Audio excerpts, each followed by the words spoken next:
Evening. Right, the observant among you might notice I've got my lovely little ring light set up again. It's not a ring light. It's a cheap IKEA desk lamp that's pointing in my face, and it's so bright that I feel like it's actually seeing into my soul. But my eyes have never looked so blue, so let's just go for it. Again, as always, if you can hear loads of bloody snuffling in the background, the dogs are up here because they're both needy little fuckers that can't just behave themselves. So they have to follow me around everywhere, especially when DT's at work. They're a pair of little pricks.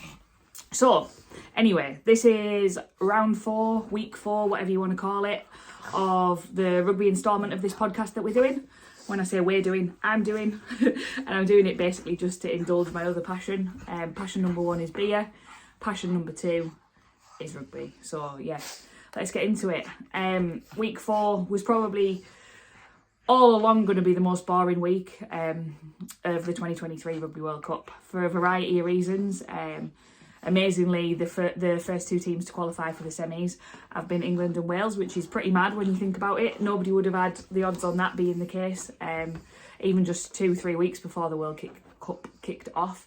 So for that to be the case is pretty cool. I wonder what the odds on that would have been prior to the World Cup kicking off. But yeah, so England and Wales both through, which meant that, you know, for us over in England and Wales, it took a little bit of interest out of this week's round of games. None of the home nations teams were playing either, which created a little bit of a dull week, again for us up here in the Northern Hemisphere and whatnot. Sorry, you're going to have to just give me 1 second because the dog is biting my hand to bits. This little bugger. She's in season at the moment and it's turned her into the devil.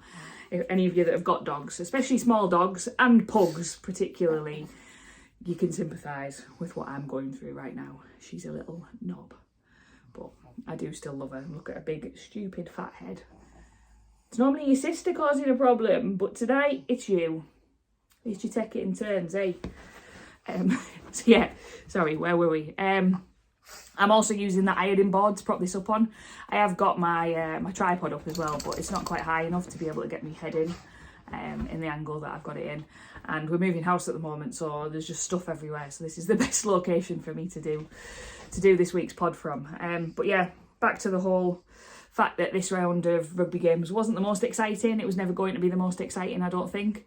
But yeah, there's still some things to talk about, and there's definitely some things to talk about in advance of next week as well. I also wanted to just give a little shout out. Where are my Darlow ladies top at this moment in time? Got my initials on as well. As I say, this is Thursday night, me recording this. The games all start for round 4, starting from tomorrow night, Friday night, and I am hopefully, fingers crossed, everything crossed, going to be making a little bit of a guest appearance this weekend as well for Darlington, so watch this space. I know the girls are playing over at Upper Eden, which is out in the Lake District, I believe. It's kind of halfway between, like, home for me, so it's worth a little trip out, I think. And as I say, we're trying to move house at the moment to get ourselves back up to Darlington. So the more rugby that I can get under my belt before that, the better, because I'm definitely going to want to be playing when I'm back up there. So yeah, big up Darlow ladies, and hopefully see some of you at the weekend. What else have I got written down to talk about this last week's games? This is what happens to you when you get over 30. You can't remember anything. Like, I was literally just sat thinking about all this earlier and was like, yeah, better write some of it down because it just goes straight away. Your back goes and your brain goes. What have I got written down? I'll start with Italy, New Zealand. A little bit of I told you so. A lot of the pundits out there and stuff were like, oh, you know, Italy have got a decent squad. Maybe this is their year to beat New Zealand. I said it on last week's pod. There is absolutely fuck all chance that Italy will do anything against New Zealand. And I reckoned 90 points, and I was pretty much bang on. 96 points to New Zealand. I think Italy scored 17 points, I think it was. So they did manage to get some numbers up on that scoreboard. But yeah, it was basically just a bit of a murdering, in all honesty. The dogs are now doing what looks like the Grand National around the house. So if you can hear any trampling footsteps, it's not ghosts or horses. It is just these 2 little sheds. So yeah, that's what I've got written down for that. I've also got written down, I've listened to a couple of other rugby pods over this last week. I mean, I've listened to pretty much every rugby pod going and talking about the issues in France, talking about issues with World Rugby altogether. We've had Bill Sweeny come out in the last couple of days, saying, you know, that the RFU are on the brink of something spectacular. I don't know what, the cusp of something spectacular were his actual words. I don't know what he's predicting spectacular is going to happen.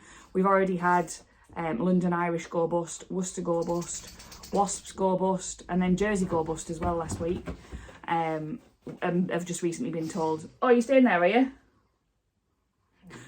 Recently been told by the government that they won't be getting any help either. I mean, this is a man who has been told that he was asleep, he was asleep whilst running the RFU by the head of the Department of Culture and Media from the government. I mean, we won't get into the government on this because a politics podcast is definitely something else that I could do, but we won't talk about that right now. But for him to be told over a year ago that, you know, he was asleep on the job in charge of the RFU, for him to still be in post and to say that they're on the cusp of something great, I don't know what the great thing he thinks is going to happen is. I was talking about this last Saturday, just at the Mowden game, the sort of declining standards of English rugby across the board. I mean, the England team themselves are pretty decent, and more just not the on the field stuff. You can't fault the lads for anything on the field, but the declining numbers in the grassroots game, it's a shocker.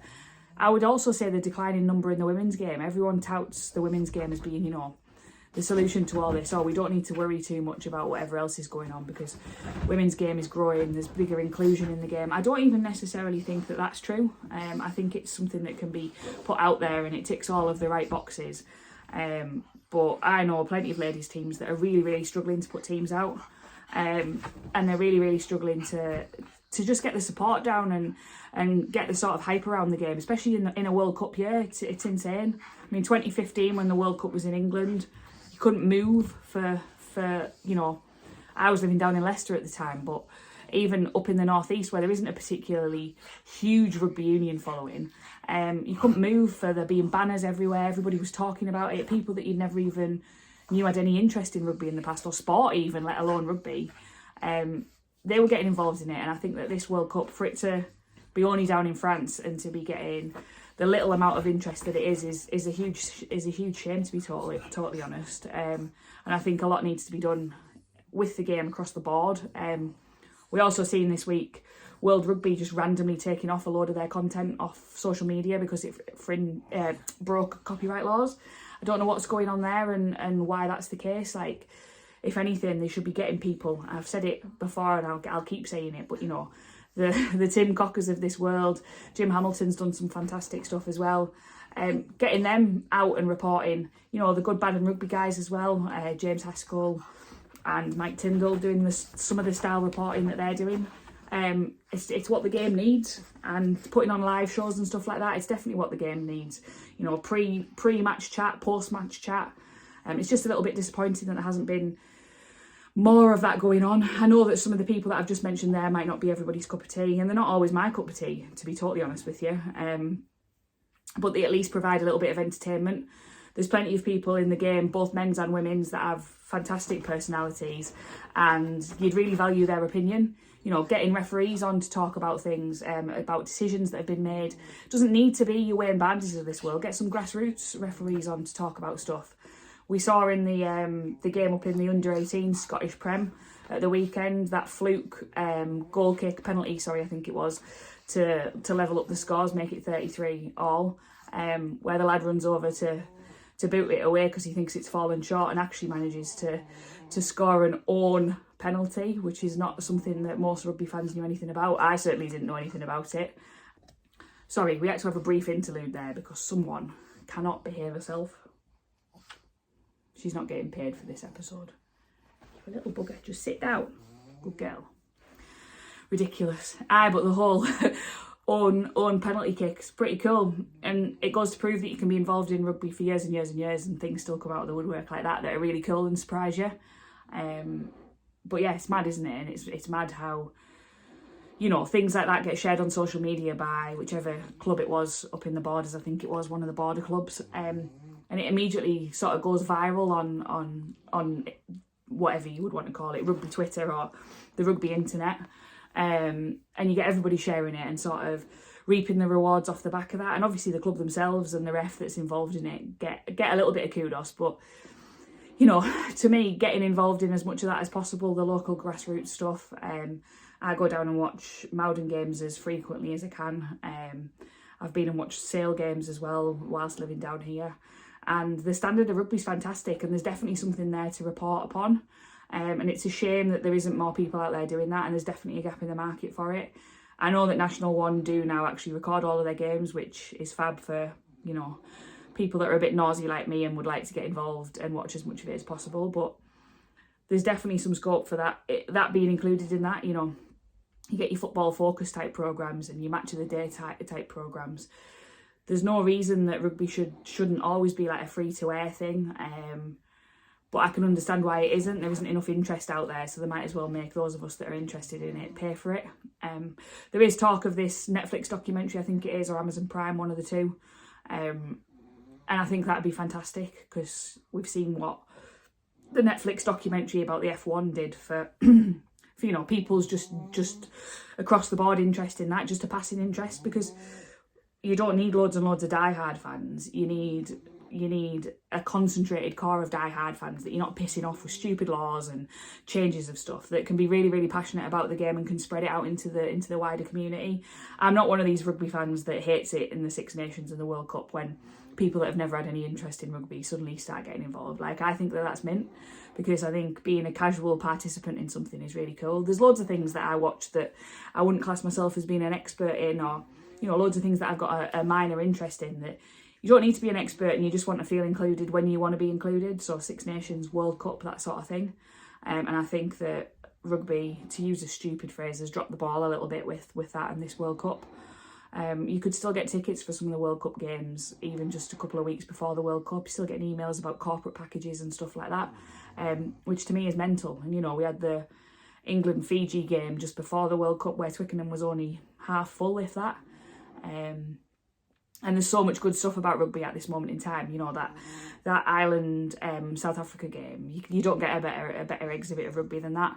And yeah, I think more just needs to be made of it. And I think your Bill Sweeneys and the bloody board up at World Rugby need to give their heads a shake a little bit. And I think not to play this card, because I never do normally, but the more young people that you can get involved in the game and supporting the game and promoting the game, the better. And by young people, I don't mean 12 to 18-year-olds. I mean people sort of my age, 30 to, well, 25 to 45, getting them involved and getting them in positions like that, off the field positions that are really important. Some of the things that, you know, the game does definitely need. I've just had to stop and start again for the third time, because I don't know what just went on outside the house, but the dogs just went absolutely psycho and knocked everything everywhere. This is why you can't record a podcast using your ironing board and a £10 IKEA lamp as your only support. It's insane. And that there was me just getting my phone, and we get that much wobbliness. So we do need some better investment in some kit, and I promise when we move house, there's going to be plenty of scope for that. I'm just going to squeeze up a bit more as well, because otherwise all you're getting is to see my pregnancy pillow that's sat next to me. But yeah, that's probably a good place to end my rant, because I was just going on and on and on about, you know, all of the things that are wrong with the game, and I hate to be that person. And I'm only doing it because there's not a huge amount of content from last week's games to talk about particularly. So yeah, but there is loads of things that need fixing in the game, and hopefully they will be fixed. And fixed really soon, because there is loads to love about rugby. Just like that kick, the penalty, you know, you don't get more exciting or or weird than that. And it's definitely worth a watch if you've not seen it. Go and have a little look at it. But yeah, a few other bits that I've sort of seen and wanted to comment on over this last week in rugby as well. I think I might have mentioned this in the past, but maybe I haven't, because I've just listened to it on someone else's podcast.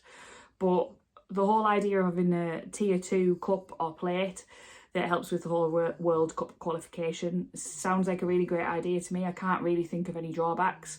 It means that the teams that would ordinarily be leaving the World Cup when the quarterfinals start could go into their own sort of semi-finals, quarterfinals scenario at that point. Maybe it would mean that the World Cup could be slightly expanded, or maybe it would just mean that there's a little bit more funding and stuff involved in there. There's opportunities for sponsorship and whatnot for that tier 2 version of the trophy. It would also mean that countries would have to be a little bit more careful about the teams that they were picking for certain rounds and stuff, which wouldn't be a bad thing. It would mean that it'd be all to play for that first round, first couple of rounds, to see if you could actually qualify for the full World Cup. And if not, you've still got something to play for after that in the plate and whatnot. It might mean that you know, other international teams would take it a little bit more seriously, because it's kind of like the Champions League and the UEFA Cup. You do want to, if you're in the UEFA Cup, you want to win it, but if you're trying to compete for both, you want to be in the Champions League, don't you? You want to be in that top tier. So it just adds another element of competition, but it also creates a little bit of like inter-country rivalry as well, because then you've got teams like Chile that unfortunately have done barely anything at this World Cup. They've scored a few tries and a couple of points and stuff, which is fair play to them. Like, they're a team of basically amateurs, you know. A lot of the lads that are playing in that team will be builders and gardeners and have proper jobs, and they're running around with a load of overpaid professional rugby players from big countries with big backing. To get them participating in a plate tournament, it is enough that passion alone might win you something like that, and the accolades and the sponsorship opportunities and the financial reward that could come off the back of that would be mega for those countries. So I think that there's definitely something in a plate or a cup tournament. It would also mean that the World Cup, when it splits to the quarter-final stage, we're not just waiting on 4 games and then 2 games and then 1 game. It would mean that there's more rugby to watch, which can only be a good thing as well, can't it? So it's definitely worth considering. It's something that I would be up for, and I think I heard it on another podcast, but it'd be a little bit difficult for some of the tournaments that are over in, you know, the Southern Hemisphere. If you haven't got to Australia and New Zealand, are you going to get a load of Chile fans going to something like that, or Argentinian fans, or even, you know, Italian fans, Georgian fans, Romanian fans? Are they going to go all that way? I mean, the chances to me are all the more increased if you go in, if you think that your team might actually get a piece of silverware at the end of it. So who knows? It's definitely worth something worth thinking about. I've also got written down here as well, this is kind of more on the negative side of things again, but issues in France. I've seen a lot of this on Twitter, people struggling to get into the stadiums, people struggling to get beers once they are in the stadiums. Seems like a massive shame that, and if that is the case, then that's something that definitely needs to be looked at as well. You want to be giving people the best experience possible at these sort of things. But yeah, just one to note. And obviously the next World Cup in 2027, Jesus Christ. That's terrifying. I'll be 34. Wow. Yeah, the next World Cup down in Australia, you know. If Australia can't get a World Cup right, then there's something going wrong anyway, isn't there? And the Lions tour in 2 years' time as well. That's in Australia as well, I believe. Yeah, it must be, because we had South Africa last time, and yeah. So all eyes on the Aussies. Could be interesting if Eddie Jones is still in charge. Another thing as well in the world of rugby that I've got written down here, negotiations are ongoing to put 25 England players on hybrid contracts. Interesting to see what that's going to be and what that's going to mean. To me, that doesn't seem like... It seems like a good thing for the lads themselves. Is it a great thing for the game? Maybe, maybe not. We're already in a bit of a situation in rugby, kind of like cricket was maybe 20 years ago, where your top England Test cricket players, they might play for Yorkshire or they might play for Lancashire, wherever. You got to have the honour of saying that they were on your payroll, but your fans never got to see them play, and it was, you know, a bit of a bone of contention between the clubs and the cricket board at the time. I think we're already in that situation with Premiership rugby and England rugby anyway. And I don't know whether this would make it better or worse. At least it might take them off the Prem club's payroll, which would only be a good thing given the fact that there's clubs going bust left, right and centre. But there's definitely better uses of that money, in my opinion. Some of the budgets of the Championship clubs wouldn't even pay one England player's salary for probably 6 months of the year, which is madness. And it shows what sort of a situation that English rugby's in at this moment in time. But I would be interested to see what will happen with that. I think Ireland have a similar thing to this. Your players like your Johnny Sextons, your Conor Murrays, etc. They get paid straight from the IRFU, which means that the clubs can wrap them in cotton wool a little bit. They might get a couple of run outs, you know, when Leinster are playing big European matches. They might get 80 minutes against a team like Claremont, but they're not going to have to go and play against Connacht and, you know, Ospreys and whatnot on a cold Thursday, Friday night in December. It's just not going to happen. They get to play all the glory games and don't get the fatigue of playing the club games, which I think is also a shame. If I was one of the players, I would be a little bit gutted about that too. So we'll wait and see. But yeah, the last few bits to mention are the games that are coming up this week. There's some absolute corkers to go, so I cannot wait. Thursday night, which is tonight, is it? Yeah, tonight. New Zealand v Uruguay. That will be almost over by the time this pod goes up, so I don't have a result for you. I'm predicting probably at least 90 points again for New Zealand, but hopefully not. Uruguay, decent pack, you never know. But it's obviously only going one way, that game. Then Friday night we've got France v Italy. That's still all to play for. If Italy came out with a bonus point win, I think that would mean that they qualify. But it's unlikely to happen, isn't it? But it's still worth mentioning. Saturday, the big day, is Wales v Georgia, England v Samoa, and the biggest so far, definitely the biggest so far, Ireland v Scotland. I did see a little press release earlier today that said it was someone asking one of the South African coaches, do they think that there's going to be any match fixing going on? Because if if Scotland win but let Ireland score enough points, then Scotland and Ireland would go out. It's a mental little mathematical equation that you've got to do. I mean, stranger things have happened, and now that you've started putting that out there, what if that does actually happen? But come on, Scotland. I really, really hope that Scotland can do it and do it well enough to keep South Africa out of the World Cup, which would be mental. We've got on Sunday Japan v Argentina, which I actually think will be quite a decent game. I'll be watching that one. Tonga v Romania, and Fiji versus Portugal. Come on Fiji, but come on Portugal as well. What a game that is. It is still all to play for. Like I said at the start, the fact that Wales and England are the only two teams that have so far qualified is mad, isn't it? But all eyes in the rugby world are going to be on that Ireland-Scotland game on Saturday evening. I can't wait for that. Haven't decided where I'll be going to watch that as of yet. But yeah, I think it'll be a great game, and hopefully Scotland can do something. Strange things have happened, haven't there? And if that kept South Africa out of the World Cup, it would be mind-blowing. And it's interesting to just see how it's all going to play out in terms of who gets to play who next in the pools.